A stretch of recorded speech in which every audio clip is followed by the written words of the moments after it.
कहानी है 25 जनवरी 2018 की। मेरे पिताजी का स्वास्थ्य बहुत ख़राब था और लगभग चलने की स्थिति भी नहीं थी और 26 जनवरी 2019 का कार्यक्रम लगा हुआ था। मैंने पिताजी से कहा कि चलिए आपको बरेली दिखा लाते हैं, क्योंकि उनका इलाज वहीं से चल रहा था।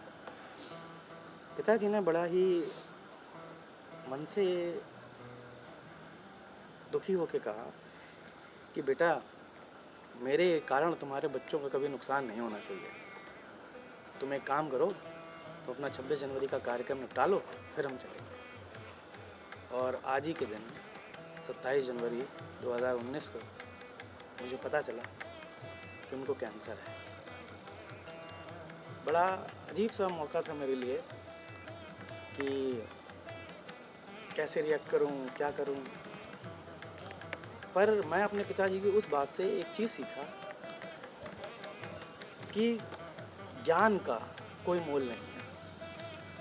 यदि आप किसी को भी कुछ देना चाहते हैं तो वो ज्ञान दे दीजिए। आज उन्हीं की याद में 26 जनवरी 2023 को मैंने माँ सरस्वती, प्रकृति का संजोग है कि जो गणतंत्र दिवस और बसंत पंचमी का पावन पर्व एक साथ पड़ा है, और अपने पूज्य पिताजी श्री छोटेलाल जी की स्मृति में मैंने पूर्व माध्यमिक विद्यालय कजरी नूरपुर में माँ सरस्वती, जो कि हमारे सनातन धर्म में ज्ञान का प्रतिमूर्ति मानी गई है, उनकी प्रतिमा का स्थापना आदरणीय श्रीमती राणा ज़ैदी के कर कमलों द्वारा करते हैं। ये भी बड़ा ही धार्मिक संयोग है। श्रीमती राणा ज़ैदी इस्लामिक धर्म की हैं और हम सनातन धर्म के। मुझे कहते हुए बड़ा संकोच हो रहा था उनसे कि मैं उनसे कैसे कहूँ कि मैम, आपसे मैं प्रतिमा का अनावरण करवाऊँगा। पर मैं उस महिला का व्याख्यान करना चाहूँगा कि उस महिला ने एक बार भी मना नहीं किया और कहा कि हाँ, मैं सुमित, तुम्हारे इस पुनित कार्य में सहयोग जरूर करूँगा। कि चलिए विद्यालय में कोई कार्य करते हैं। और मैं 3 माह का पूरा अपना एक छोटा सा सेटअप प्रोजेक्ट बना के विद्यालय में आया। तो बड़ी अजीब सी स्थिति थी। अकेले, परिचित गांव है मेरा, लेकिन मैं बहुत ही कम संख्या में लोगों को जानता था, वो लोगों से परिचित था। तो मैंने विद्यालय में कार्य कराना प्रारंभ किया। उस समय मौसम खेल कूद का था, तो सर्वप्रथम हम अपने बच्चों को प्रदेश स्तर तक खिलाने ले गए कबड्डी के खेल में, जिसमें दीपाली यादव, जो आदरणीय नीरज जी की पुत्री है, उसने काफ़ी अच्छा प्रदर्शन किया। पायल यादव, जो कि आदरणीय ब्रजेश यादव की पुत्री है, उसने ही बहुत, मतलब ग्रामीण क्षेत्र के बच्चे इतना अच्छा प्रदर्शन कर रहे थे कि वहाँ पर, हालांकि हम लोग तो काफ़ी नौसिखिए टाइप में आए थे, लेकिन वहाँ पर जब हमने देखा इन बच्चों को, सोनम, काफ़ी 12 बच्चे थे हमारे साथ, सोनम थी, नेहा थी, और भी बच्चे थे। सब बालिका वर्ग में उनका जो प्रदर्शन था बड़ा ही सराहना गया, क्योंकि पूर्व माध्यमिक स्तर पर इस तरीके के प्रदर्शनों में कोई हिस्सा नहीं लेता। तो जब हम वापस आए तो हमने विद्यालय में खेलकूद प्रतियोगिताओं में काफ़ी रुचि ली और अपने बच्चों को सिखाया। अब आई बात, स्थिति ये कि विद्यालय में भी मुझे परिवर्तन करना था इंफ्रास्ट्रक्चर में। तो इंफ्रास्ट्रक्चर के लिए मैंने श्रीपाल जी और महेश जी की मदद ली, उनसे कार्य करवाया और अपने विद्यालय में बैडमिंटन का कोर्ट, भारत माता की एक बाउंड्री लेवल, कबड्डी का मैदान, खो खो का मैदान, और हमारे पास में 36 बीघा की ज़मीन है, वहाँ पर एक खेल कूद का मैदान की प्रस्तावना दी, जो कि हालांकि अभी स्वीकृत नहीं हो पाई है। इस समय मैंने एक चीज़ महसूस की, जब आप ग्रामीण स्तर पर आते हैं तो यहाँ पर आपको बहुत अनजान लोग ऐसे मिल जाते हैं जो आपके अपने होते हैं। जैसे में ही मेरा परिवार, मेरे बड़े भाई विनोद भैया, मेरे ताऊ जी श्री मेवाराम आर्य ने पूर्ण सहयोग किया और पूर्व माध्यमिक विद्यालय कजरी नूरपुर में, फुलवारी में पूर्ण सहयोग किया। विभिन्न प्रकार की, भांति भांति प्रकार की फुलवारी उन्होंने लगवाई। मेरे बड़े भाई में सही है। विनोद जी ने, जो भी राजमिस्त्री का कार्य वो जानते हैं, विद्युत का भी थोड़ा बहुत कार्य जानते हैं, उन्होंने अपने स्तर से बिना किसी शुल्क के पूर्ण सहयोग किया। और विद्यालय में। ये आपको जो सरस्वती माता की प्रतिमा दिख रही हैं, इसकी स्थापना उन्हीं ने की है। ये बैडमिंटन कोर्ट जो आपको वहाँ पे अभी हम दिखाएंगे, वो भी उन्होंने काफ़ी मदद की है उसमें। और बाउंड्री वॉल टूट रही थी, उसको भी जोड़ा उन्होंने बिना किसी शुल्क के।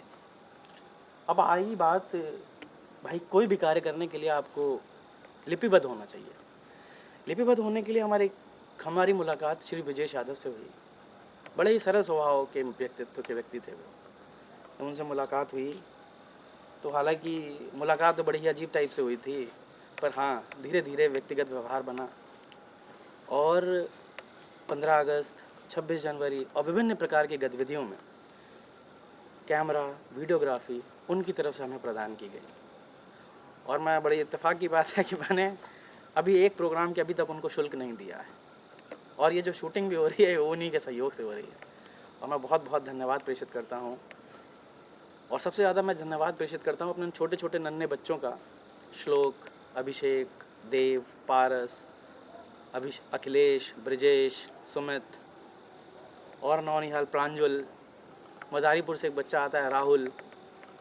ऐसे प्रकार के बहुत बच्चे मिले हमें। पायल यादव मिली जो अपनी न्यू क्रिएटिविटी करती रहती थी। प्राची यादव, दीपाली यादव, सौम्या, रागिनी, देवराज, ये सारे वो बच्चे थे जिन्होंने निस्वार्थ भाव से विद्यालय में विभिन्न प्रकार की गतिविधियों में भाग लिया और सदैव विद्यालय का नाम ऊंचा करने के लिए प्रयासरत रहे। इसमें मेरे सहयोगी श्रीमती रेखा देवी, श्री रामेंद्र पाठक का भी काफ़ी योगदान रहा कि जिन्होंने मुझे समय दिया कि सुमित सर आप अपना कार्य करें, हम आपके साथ हैं। आदरणीय मेरे प्रिय मित्र अनुराग यादव, हमारे ग्राम प्रधान जी श्री विजय बहादुर, हमारे बड़े भाई मनोज यादव, इन सब ने भी काफ़ी योगदान दिया, वैचारिक योगदान दिया। अभी हमने 26 जनवरी का कार्यक्रम अपने ही स्तर से संपन्न कराया और बहुत ही कम बजट में संपन्न कराया। इस बात की मुझे बहुत ज़्यादा खुशी है। एक विनती है मेरी आप सभी लोगों से, एक व्यक्ति चाहे तो कुछ भी प्रयास करके बदल सकता है। जब मैं आया था तो मैं यही सोचता था कि विद्यालय में बिजली नहीं होगी, खाने को पता नहीं कैसा मिलेगा, क्योंकि मैं थोड़ा, मेरे को पर्सनल प्रॉब्लम्स हैं तो मैं ऑलिव ऑयल का खाना खाता हूँ। पर मैं 3 महीने यहाँ पे सरसों का तेल और मतलब मसाले वसाले सब खाता रहा, सेक्रीफाइस किए, लेकिन हाँ उसका रिज़ल्ट मिला। रिज़ल्ट ऐसा मिला है कि जो आप लोग देख रहे हैं। अब मैंने विभिन्न समूहों पर जब संदेश भेजे तो मुझे हर समूह पर प्रेरणा, प्रशंसा मिली। ऐसा कोई समूह नहीं था जहाँ पे मुझे प्रशंसा नहीं मिली। और बड़ी अच्छी बात है, डिपार्टमेंट ऑफ बेसिक एजुकेशन का जब मैंने ट्वीट किया तो वहाँ से भी मुझे प्रशंसा मिली और वहीं से मुझे प्रेरणा मिली कि हाँ चलिए हम आपको अपना विद्यालय दिखाते हैं। तो मेरी विनती यही है कि जब एक व्यक्ति चाहे तो कुछ भी कर सकता है। 72 वर्ष में पहली बार हमारे विद्यालय में दीप प्रज्वलन हुआ दिवाली पर। 72 साल में पहली बार हमारे विद्यालय में राष्ट्रीय पर्व पर झालरों के साथ इतने धूमधाम तरीके से गणतंत्र दिवस का कार्यक्रम मनाया गया। तो ऐसा नहीं है कि आप लोगों को पता नहीं है कि क्या होता है। मैं बस इतना चाहता हूँ कि आप लोग बस थोड़ा सा सहयोग करें और बच्चों के अंदर राष्ट्र प्रेम की भावना, धार्मिक भावना के साथ साथ एक संचारित होनी चाहिए। यही मेरा आप सभी से निवेदन है और मैं वादा करता हूँ कि आपकी हर उम्मीद पर खरा उतरूँगा। धन्यवाद। आइए मिलवाते हैं आपको ऐसे होनहार लोगों से जो मुझे इस 3 महीने की जर्नी में मिले। चलिए सबसे पहले मिलते हैं पवन कुमार आर्य से। आइए पवन। ये पवन कुमार आर्य, ये मेरा भतीजा है। इनके पिताजी का नाम है विनोद कुमार आर्य। विभिन्न कार्यक्रम जो रहते थे हमारे, जैसे कि कभी लाइट चली गई, मुझे इन्वर्टर नहीं ऑन करना आ रहा है, और भारत का नक्शा जो हमने बनाया था उसमें मुझे समझ में नहीं आ रहा था कि ये श्रीलंका जोड़ें ना जोड़ें, जो समुंदर का रंग है वो नीला कैसे करें। तो ये सारे कार्य इस लड़के ने किए हैं। बड़ा ही तेजस्वी बालक है, हालांकि थोड़ा स्लो है कुछ चीज़ों में।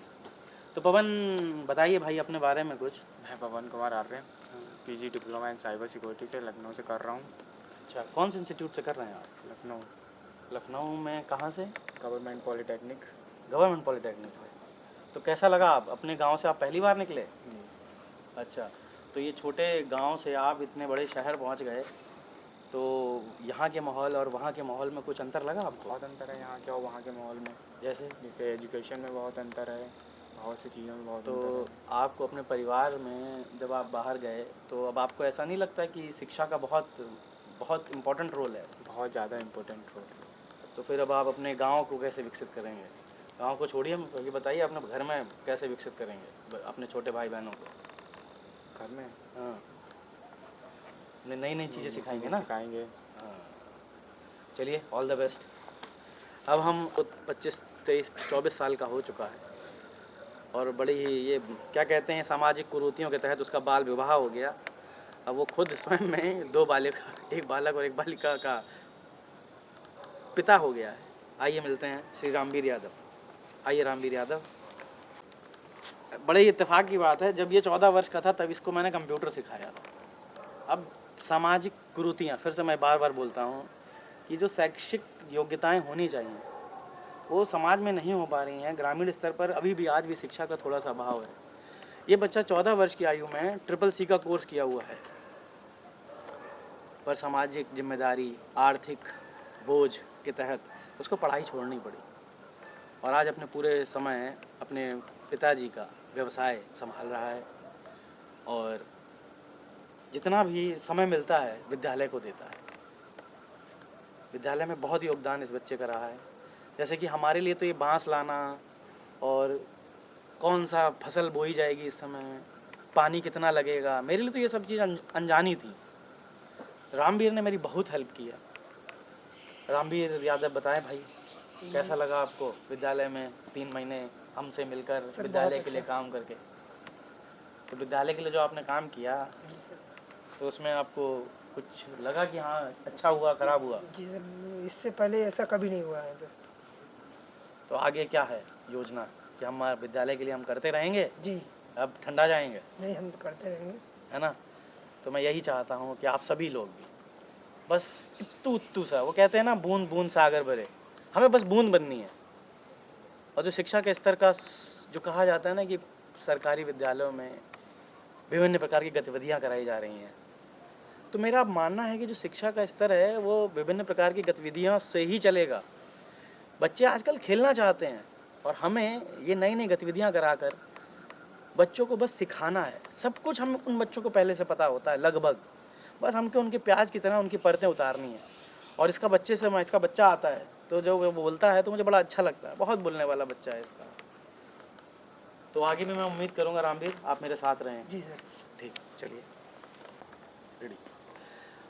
अब मैं तो सिर्फ एक क्या कहता हूँ कहानीकार हूँ।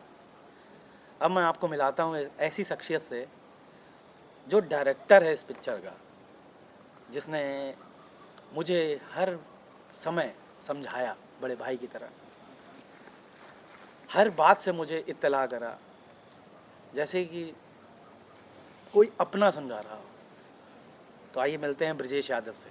ब्रिजेश यादव जी प्लीज़ आइए। ब्रिजेश भैया बहुत बहुत धन्यवाद। पहले तो गुरुजी नमस्ते। तो पहले तो ये बताइए, ये जो हमारा 3 महीने का कार्यक्रम था ये आपको कैसा लगा? जी बहुत अच्छा लगा, है ना? तो अब क्या लगता है कुछ परिवर्तन आएगा कि नहीं? बिल्कुल आएगा गुरुजी, है ना? जब आप लगे हैं तो आएगा। भाई साहब की बिटिया भी पढ़ती है पायल यादव, जिसके मैंने अभी हाँ, जिक्र किया था। मेरे बच्चे भी पढ़ते हैं। बहुत ही और- क्रिएटिव बच्चा है, और- हालांकि थोड़ा जिद्दी है लेकिन बहुत क्रिएटिव बच्चा है। उसने